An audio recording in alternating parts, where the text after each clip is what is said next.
Tu t'es toujours posé des questions sur qu'est-ce qu'était le tissue culture? Tu as envie de savoir d'où proviennent nos plantes préférées d'intérieur? Tu veux savoir comment une plante rare finit sur les tablettes chez Rona ou chez Walmart? Eh bien, tu es à la bonne place parce qu'aujourd'hui, on parle de tissue culture. Mais qu'est-ce que le tissue culture? Hein? Tu le sais-tu, toi, à la maison? Ben, on y va tout de suite. Je vous présente ça.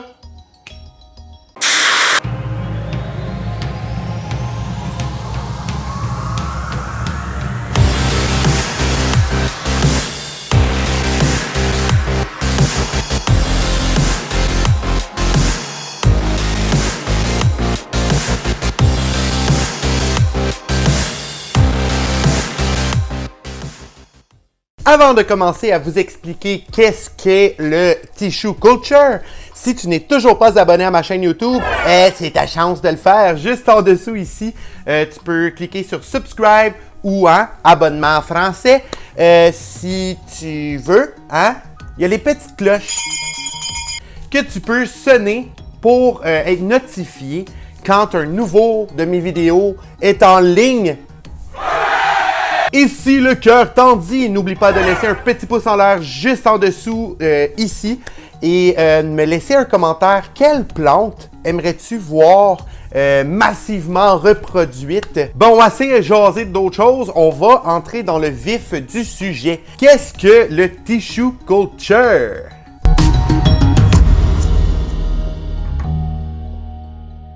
Le tissue culture est le procédé de prendre une plante maman, une plante mère, et de prendre quelques tissus. Donc, ça peut être sur le stem, ça peut être sur la feuille, ça peut être n'importe quoi de la plante mère. On va donc prendre le tissu de cette plante mère-là et le cloner. Donc, on va avoir plusieurs milliers de plantes issues d'une seule plante pour pouvoir en envoyer dans tous les magasins, grandes surfaces, les serres et tout le kit. Donc, on veut vraiment, avec ce tissu-là, aller cloner massivement la plante mère. On appelle donc ce procédé-là le protocole.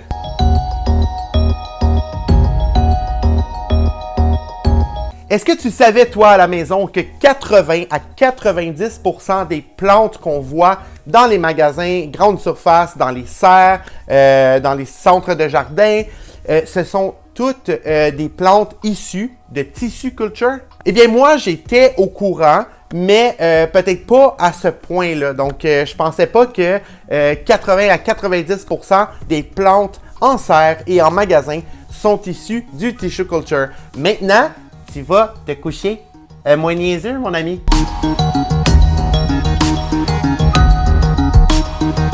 Parmi les plantes qui sont présentement en laboratoire pour en faire des milliers de clones, on a le philodendron Pink Princess, donc qui est pas mal déjà sorti sur nos tablettes, mais je crois qu'on va pouvoir avoir des philodendrons Pink Princess partout prochainement. Donc, on va pouvoir en trouver chez Rona, partout. Donc, ça, c'est un exemple d'un philodendron Pink Princess issu de tissu culture. On a aussi le Monstera Thai Constellation qui est présentement en train de se faire reproduire par milliers par Costa Farms. Ils sont déjà en train de cloner les Monstera Constellation pour qu'on puisse les avoir en magasin en quantité massive d'ici 2023. Donc, je comprends pas encore pourquoi il y a certaines personnes qui achètent des plantes juvéniles une même avec 2 petites feuilles pour 300 $. Quand on sait que Costa Farm d'ici 2023 auront le monopole des Thai Constellation, il va y en avoir partout. Si je me trompe pas, c'est ça, une centaine de dollars par Thai Constellation. Mais de ce que j'ai vu dans une vidéo de Plant with... je me souviens plus de son nom. Je vais le laisser dans la description, ce vidéo-là, parce que cette YouTubeuse-là était allée visiter Costa Farms en personne et les Thai Constellation, elles sont gigantesques.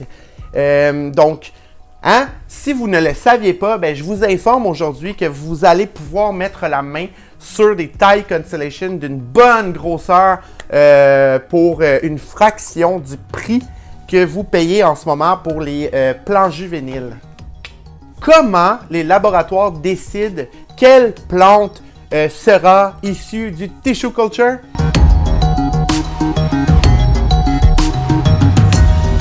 En fait, on s'entend que, disons, la Pink Princess que je vous ai montré, la demande était très haute. Donc, plusieurs milliers de personnes voulaient avoir une Pink Princess dans leur collection. Malheureusement, la demande étant trop élevée, on ne pouvait pas avoir ces plantes-là facilement et à un prix abordable. Donc, les laboratoires et les scientifiques ont décidé de s'imposer dans le jeu et de faire en sorte que la Pink Princess se retrouve partout d'une façon abordable et en fait de pouvoir laisser la chance à tout le monde d'avoir ce beau philodendron-là dans leur collection. Il y a plusieurs spécimens rares qui sont présentement en train de se faire cloner massivement. Je parle ici, on peut voir le philodendron White Knight qui sera probablement partout dans les magasins grande surface, les serres et les centres de jardin. Excusez-moi, ça c'est un White Knight, donc White Knight. Et le petit frère, le White Wizard, sera aussi de la partie. On a aussi les philodendrons Painted Lady qui ont commencé à sortir partout. On a aussi les philodendrons Bipinatidifolium Gold, donc comme celui-ci, qui sont sortis massivement dernièrement. Et on a aussi le philodendron qu'on appelle Fuzzy Pétiole, mais que je crois qui est fortement un philodendron Nangaritens. Donc on peut voir ici, ça aussi c'est un philodendron qui a été tissue culture. On peut voir aussi le philodendron bilietier, on peut voir le Monstera Skeleto prochainement, probablement, qui va être partout. On a aussi des rumeurs de philodendron Spiritus Sancti. Si vous ne savez pas ce qu'est un philodendron Spiritus Sancti, c'est probablement le philodendron le plus rare, le plus dur à trouver parce que il y en a très peu dans la nature. Plusieurs Alocasia, Alocasia copria. Il y a aussi des rumeurs que le Monstera obliqua est présentement en procédé de tissue culture. Donc, si vous regardez un peu le schéma, je crois que d'ici quelques années, on va avoir énormément de choix dans les grands centres de jardin, dans les magasins grande surface. On va avoir énormément de choix de plantes qu'on trouvait très rares et que maintenant vont devenir faciles à trouver. Bien certainement, avec le tissue culture, ce qui se produit, c'est que dans le fond, les plantes qui étaient en très grande demande, qui coûtaient beaucoup de sous dans nos portefeuilles, deviennent de plus en plus communes. Donc, on peut les trouver partout. Donc, c'est vraiment génial pour ça. Si vous aimez un philodendron, un anthurium, name it, ok? Si vous aimez une plante en tant que telle et que elle se retrouve facilement dans les centres de jardin, donc ça veut dire que vous allez l'avoir à la maison pour beaucoup moins cher. Si on prend par exemple le philodendron Pink Princess, qui était en grande demande, qui coûtait extrêmement cher, ça coûtait environ 300 ou 400 $ dernièrement, on s'entend, avant qu'on puisse les voir partout à comme une cinquantaine de dollars. Donc, ce qui arrive, c'est que là, la demande, elle rechute. Donc, elle redescend. Et ça fait en sorte que tout le monde peut se procurer cette espèce-là dans tous les magasins. Donc, c'est vraiment génial. Et ça fait en sorte aussi que le prix chute. Donc, vous pouvez retrouver, exemple, une plante qui se vendait 400 $. Ben maintenant, tu peux en trouver à 19,99 au Canadian Tire. C'est ça, ça me surprendrait même pas qu'on retrouve des Monstera Skeleto, des Spiritus Sancti, regarde, on va en dire des plantes. Je pense qu'on va pouvoir retrouver ces plantes-là éventuellement dans les grands magasins, même Rona, Ikea. Donc, c'est vraiment génial pour ça. C'est quoi les secrets du tissue culture?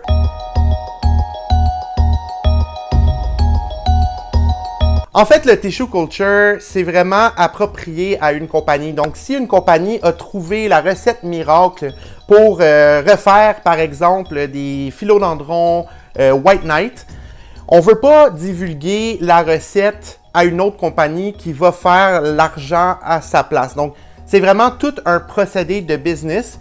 Et moi, je ne suis pas là pour expliquer en détail ce que c'est. Mais par contre, il y a bien sûr beaucoup d'informations sur comment faire un kitchen tissue culture à la maison. J'ai pas particulièrement fait des recherches là-dessus parce que je trouve que c'est vraiment un procédé long. Donc, ça prend plusieurs mois avant d'avoir des résultats. Et tout dépendant, comme je vous disais, de l'espèce. Donc, si, exemple, un Monstera deliciosa et un Monstera adansonii, ça ne veut pas dire que le Monstera adansonii va avoir le même procédé. Donc, on va prendre le même tissu sur le Monstera deliciosa que sur le adansonii. Donc, c'est vraiment propre à chaque plante. Et ça, je laisse ça aux scientifiques qui font une amazing job de nous épater avec le grand choix de plantes qui se retrouvent dans tous les magasins. Donc, je veux pas vraiment entrer là-dedans. Tu sais, c'est comme si je demandais à un vendeur de plantes en ligne. Donc, si, exemple, je sais pas, je prends Sweet Life Flora. Je demandais à Sweet Life Flora, hey toi, c'est où que tu payes tes plantes moins cher? C'est quoi tes fournisseurs? Tu sais, on veut pas divulguer ces informations-là parce que c'est beaucoup de travail et d'investissement de cette personne-là et on veut pas divulguer tout ça quand on a trouvé notre recette magique. Donc, c'est quelque chose que je veux pas élaborer sur le sujet. C'est quelque chose que je laisse à ces laboratoires-là et que je laisse aller. Je n'ai pas fait de recherche là-dessus. Quelles sont les étapes du tissue culture?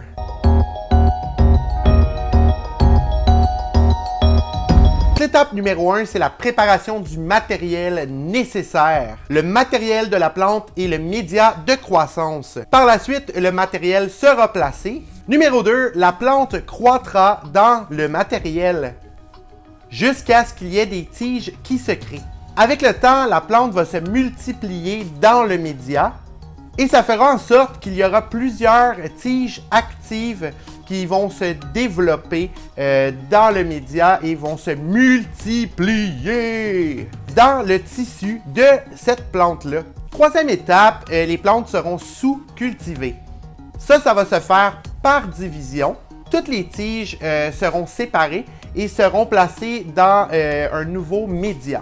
Quatrièmement, les plantes seront dans leur nouveau média. Et là, ce qui va se passer en fait, c'est que ça va créer d'autres clones. Donc, plusieurs clones. Ce procédé-là va être répété jusqu'à ce qu'il y ait une quantité X qui soit atteinte. Donc, on veut multiplier jusqu'à, disons que le laboratoire en veut 1000. Donc, ça va être multiplié en conséquence qu'on en ait 1000 à la fin. Cinquièmement, vient la sous-culture et aussi le nouveau média. Parce que maintenant, on veut des racines. Hein? Ces tiges-là se sont développées, mais sans racines. Dans ce nouveau substrat-là, on va ajouter du fertilisant, des produits chimiques, hein? Tout ça pour être certain que les racines se développent bien. De ce qu'on peut comprendre de cette étape-là, c'est que les tiges se développent avant d'avoir des racines. Sixièmement, on retire ces plantes-là du média pour pouvoir s'assurer d'endurcir la plante. En fait, c'est l'acclimatisation d'une plante qu'on veut pouvoir avoir dans nos intérieurs. Donc, on les habitue à nos températures intérieures, on les habitue aux conditions de nos intérieurs à la maison.